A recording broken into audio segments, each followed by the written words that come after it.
ಇನ್ನು ಕೋಲಾರ ಅಭ್ಯರ್ಥಿ ಗೌತಮ್ ನನಗೆ ಪರಿಚಯವೇ ಇಲ್ಲ. ಹೈಕಮಾಂಡ್ ನಿರ್ಧಾರಕ್ಕೆ ನಾವು ಬದ್ಧರಿದ್ದೇವೆ. ಟಿವಿ9ಗೆ ಶಾಸಕ ಕೊತ್ತೂರು ಮಂಜುನಾಥ್ ಹೇಳಿಕೆ ನೀಡಿದ್ದಾರೆ. ಪಕ್ಷ ಎರಡೂ ಬಣಗಳಿಗೆ ಟಿಕೆಟ್ ಕೊಡಲ್ಲ ಅಂತ ಹೇಳಿತ್ತು. ಇಬ್ರಿಗೂ ಕೊಡೋದಿಲ್ಲ, ಬಟ್ ಅಚ್ಚರಿ ಅಭ್ಯರ್ಥಿ ಎಂಬಂತ ಈಗ ಗೌತಮ್ಗೆ ಟಿಕೆಟ್ ಕೊಟ್ಟಿರುವಂಥದ್ದು. ಆದ್ರೆ ಗೌತಮ್ ಯಾರು ಅನ್ನೋದು ನನಗೆ ಗೊತ್ತಿಲ್ಲ. ಆದ್ರೆ ಹೈಕಮಾಂಡ್ ಏನು ಹೇಳಿದೆ, ಯಾವ ಅಭ್ಯರ್ಥಿನ ಆಯ್ಕೆ ಮಾಡಿದೆ, ಅವರ ಪರವಾಗಿ ನಾವು ಕೆಲಸ ಮಾಡ್ತೀವಿ ಅಂತ ಮಂಜುನಾಥ್ ಹೇಳಿದ್ದಾರೆ. ಇನ್ನು ಕೊತ್ತೂರು ಮಂಜುನಾಥ್ ಟಿವಿ9 ಜೊತೆ ಮಾತನಾಡಿದ್ರು. ಇದೇ ಅಭ್ಯರ್ಥಿ ಆಯ್ಕೆ ವಿಚಾರಕ್ಕೆ ಸಂಬಂಧಪಟ್ಟಂತೆ ಏನು ಹೇಳಿದ್ದಾರೆ ಕೇಳೋಣ ಬನ್ನಿ. ಈಗ ನಮ್ಮ ಜೊತೆ ಕೋಲಾರ ಶಾಸಕ ಕೊತ್ತೂರು ಮಂಜುನಾಥ್ ಅವರು ದೂರವಾಣಿ ಸಂಪರ್ಕದಲ್ಲಿದ್ದಾರೆ. ಮಂಜುನಾಥ್ ಅವರೇ, ಮೊನ್ನೆ ಆದಂಥ ಎಲ್ಲ ವಿಚಾರಗಳನ್ನು ನಾವು ಗಮನಿಸಿದ್ದೀವಿ. ಇವತ್ತು ಗೌತಮ್ ಅವರಿಗೆ ಟಿಕೆಟ್ ಫೈನಲ್ ಆಗಿದೆ. ಸೊ ನಿಮ್ಮ ಮೊದಲ ಅಭಿಪ್ರಾಯ ಈ ಒಂದು ಆಯ್ಕೆ ಬಗ್ಗೆ?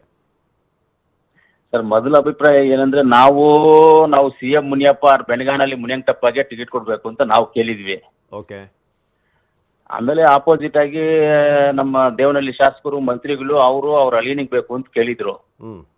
ಇದೆರಡು ಪೋಟಿ ಇತ್ತು, ಇವ್ರು ಕೊಡೋದ ಅವ್ರು ಕೊಡೋದ ಅಂತ ಅಲ್ಲಿ ರಾಮಾಯಣ ಇತ್ತು. ಆಮೇಲೆ ಲಾಸ್ಟ್ ಅಲ್ಲಿ ಏನ್ ಮಾಡಿದ್ರು, ನಮ್ಮ ಹೈಕಮಾಂಡ್ ಅವ್ರು ಒಂದು ತೀರ್ಮಾನಕ್ಕೆ ಬಂದ್ರು. ನೀವ್ ಹೇಳಿದವ್ರಿಗೂ ಕೊಡೋದಿಲ್ಲ, ಅವ್ರು ಹೇಳಿದವ್ರಿಗೂ ಕೊಡೋದಿಲ್ಲ, ಒಂದು ಸಾಮಾನ್ಯ ಕಾರ್ಯಕರ್ತರಿಗೆ ನಾವು ಕೊಡ್ತೀವಿ, ಅದಕ್ಕೆ ನೀವೆಲ್ಲರೂ ಒಪ್ಕೊಂಡು ಹೋಗ್ಬೇಕಾಗ್ತದೆ ಅಷ್ಟೇ, ಇನ್ನೇನ್ ಮಾತಾಡ್ಬಾರ್ದು, ಎದ್ದು ಹೋಗ್ರಿ ಆಚೆ ಅಂತ ಹೇಳಿದ್ರು ನಮ್ಮ ಹೈಕಮಾಂಡ್. ಯಾರು ನಮ್ಮ ಸಿದ್ದರಾಮಣ್ಣ ಅವರು, ಆಮೇಲೆ ನಮ್ಮ ಡಿ ಕೆ ಶಿವಕುಮಾರ್ ಸಾಹೇಬ್ರು. ಆಯ್ತಣ್ಣ, ಸರಿ ಹಂಗೆ ಮಾಡಿ ನೀವು ಅಂತ ನಾವ್ ಇವತ್ತು ಆಚೆ ಬಂದ್ವಿ. ಓಕೆ. ಇವತ್ತು ಗೌತಮ್ ಅವ್ರಿಗೆ ಕ್ಯಾಂಡಿಡೇಟ್ ಅನೌನ್ಸ್ ಆಗಿದೆ ಅಂತ ಈಗ ನನಗೊಂದು ವಿಡಿಯೋ ಬಂತು, ಯಾರೋ ಕಳ್ಸಿಕೊಟ್ರು, ನೋಡಿದೆ. ನಾನು ಅಂದ್ವಿ ಟ್ರಾವೆಲ್ ಅಲ್ಲಿ ಇದ್ದೆ ನಾನು, ಈಗ ನೋಡಿದೆ. ಆಯ್ತು, ನಾವೆಲ್ಲ ಸೇರಿ ಕಷ್ಟಪಟ್ಟು ಏನೋ ಮಾಡಿ